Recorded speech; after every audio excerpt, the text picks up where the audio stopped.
Bueno, buenas noches a todos. Muy agradecida por los que están presentes. Muy agradecida a la doctora Natalia Hernández, que hoy nos va a dar una charla sobre lo que es la drepanocitosis, a la doctora Graciela Salinas, que hoy también nos acompaña, que es hematóloga de adultos. Y bueno, después de que haga la charla la doctora Natalia, vamos a abrir los micrófonos para que puedan levantar la mano. Abajo está el loguito de reacciones, ahí podemos levantar las manos y podemos ir haciendo preguntas a ambas doctoras, lo que necesiten evacuar, las dudas que necesiten evacuar. Así que bueno, gracias. Gracias, Carlos, por haber gestionado el Zoom. Muchas gracias también. Que hablara del tema del hematocrito, valores normales, valores de la DREPA, de las distintas combinaciones que hay de la hemoglobina S con la beta, con las categorías que hay.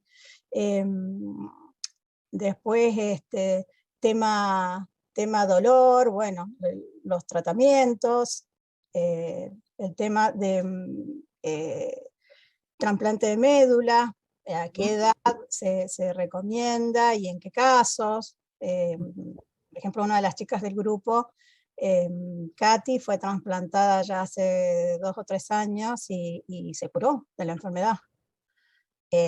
Así que bueno, ese era otro de los temas. Otro de los temas que habían sugerido es embarazo en mamás que tienen DREPA, los cuidados.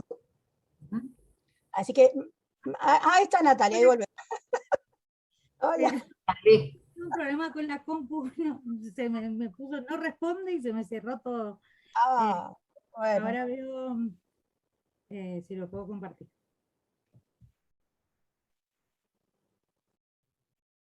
Si no les hablo yo, Nati, ya está. Ya me dieron todos los temas. Por lo del embarazo, escuché. Eso mucho no lo manejamos. Bueno, ahí compartir.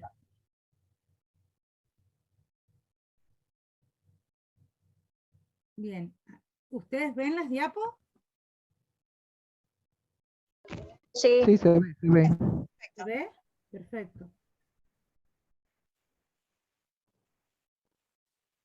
Bueno, la idea es charlar un poco sobre esta enfermedad, ¿sí? Que es bastante poco frecuente en nuestro medio. Puedes hacer clic en abajo a la derecha en presentación para que las ponga grandes, ¿sí? Lo abro. Perfecto. Ahora y ahí sí. lo sigo viendo. Ahí está. Bien, bueno, y también la idea es que ustedes nos cuenten un poquito su experiencia con esta enfermedad, con las distintas instituciones, sus inquietudes, sus dudas, y bueno, hagamos una charlita entre todos, ¿sí? Bueno, yo soy hematóloga infantil, trabajo en el Hospital Noti, soy de Mendoza, y trabajo también en Resus, y bueno, tenemos 3, 4 pacientes con drepanocitosis en el hospital público, que seguimos desde chiquitos, y ahora tenemos también 2 que se nos van, porque ya van a cumplir 15, así que ya estamos haciendo la transición. Bueno. La drepanocitosis o anemia falciforme es una enfermedad hereditaria, ¿sí? El tipo de herencia es autosómica recesiva, enseguida vamos a hablar un poquito de eso, y se caracteriza por la mutación de genes de la hemoglobina, que es una proteína que se encarga de llevar el oxígeno desde los pulmones hacia los tejidos. En la drepanocitosis, la hemoglobina se llama hemoglobina S, y esta hemoglobina S produce una alteración en las propiedades químicas y físicas de las moléculas y genera una alteración en la membrana del glóbulo rojo. Todo esto va a llevar a una anemia hemolítica, a episodios vasooclusivos dolorosos, porque estos glóbulos rojos no se deforman adecuadamente para pasar por los capilares, y con el tiempo esto termina dando un daño orgánico crónico con secuelas de por vida. Bueno, la hemoglobina de la drepanocitosis es la hemoglobina S.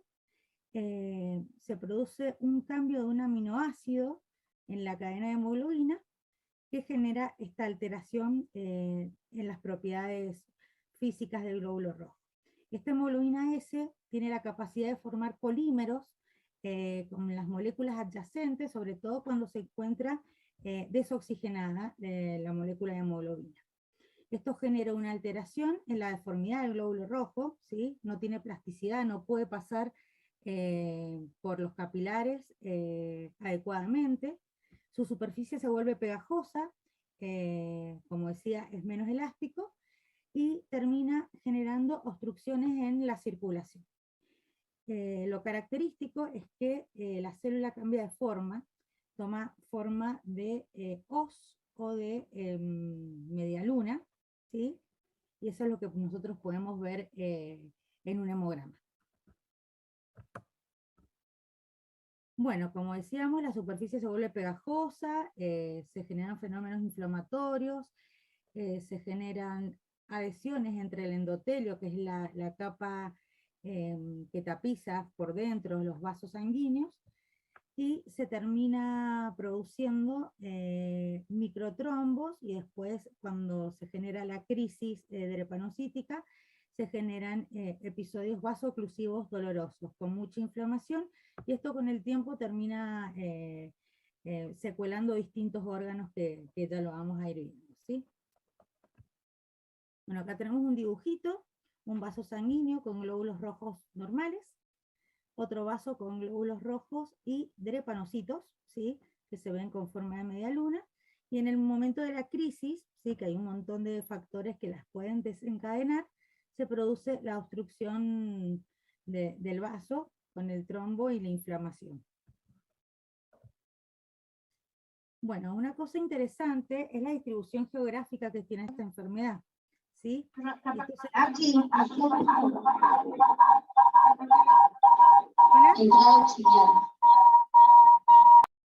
¿Se escucha? Bien. Bueno, hablábamos de la distribución mundial que tiene la drepanocitosis. Tiene mucho que ver, primero, con la aparición de la mutación.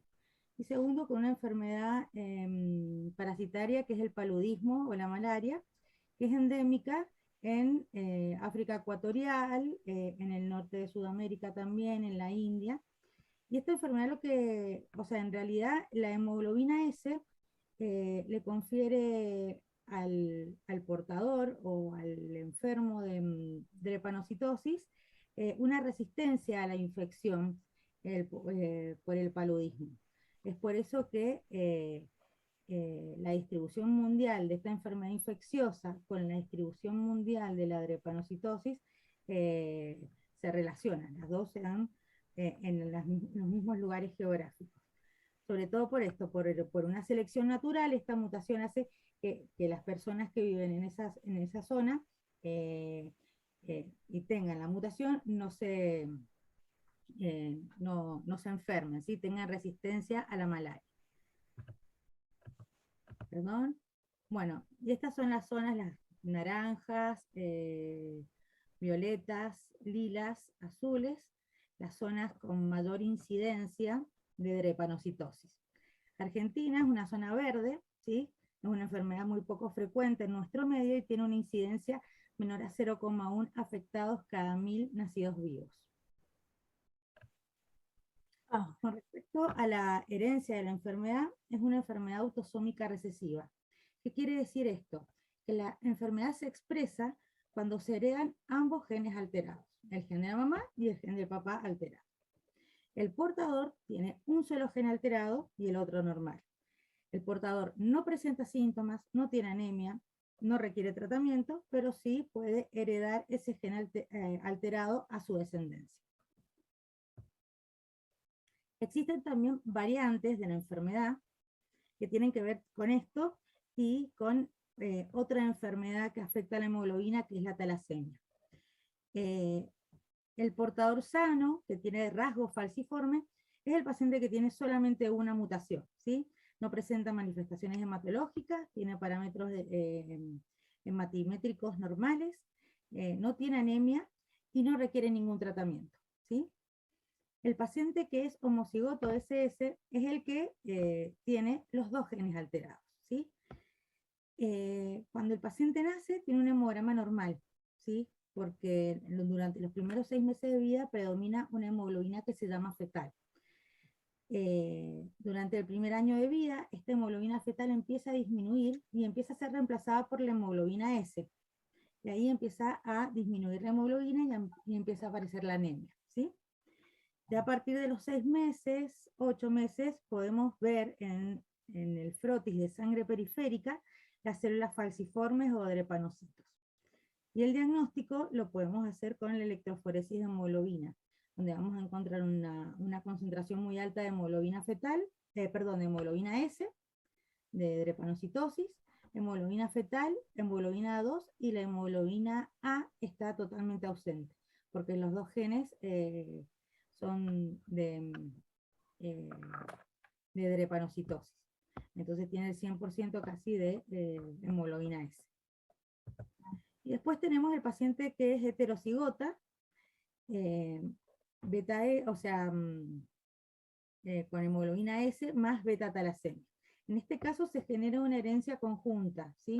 El paciente hereda un gen S, un gen de drepanocitosis de un progenitor, y del otro progenitor el gen de la beta talasemia.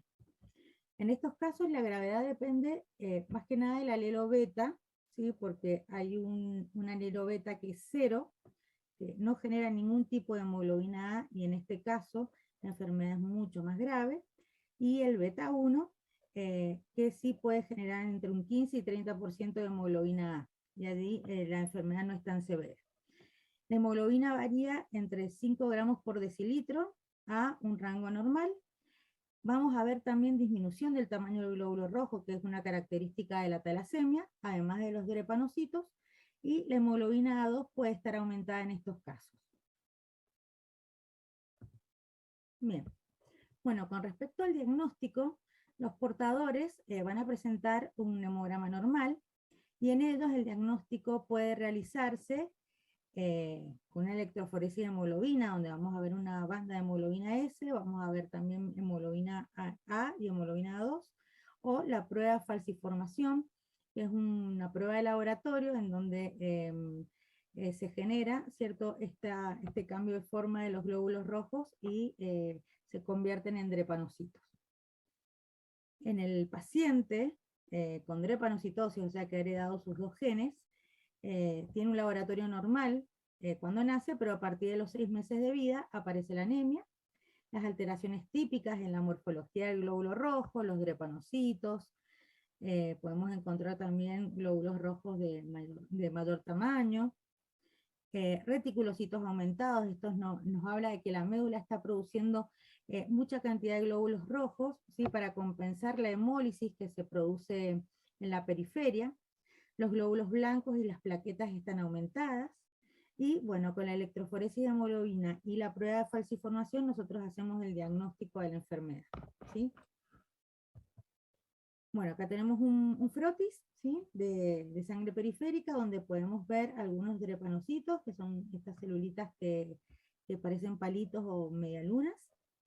Ahí yo también marqué un eritroblasto, que es un glóbulo rojo que tiene núcleo, y que sale a la circulación a periferia cuando la médula está muy estimulada para la producción de glóbulos rojos como consecuencia de la hemólisis, y también vemos otras células anormales como las target cells o células en blanco, ¿sí? Bien. Los síntomas de la enfermedad se debe principalmente a la hemólisis, a la ruptura de los glóbulos rojos, ¿sí?, en circulación, una disminución de la vida media de ellos, a los fenómenos trombóticos dolorosos que se producen en las crisis, y esto lleva al daño de órganos y a las secuelas que va dejando a medida que va pasando el tiempo.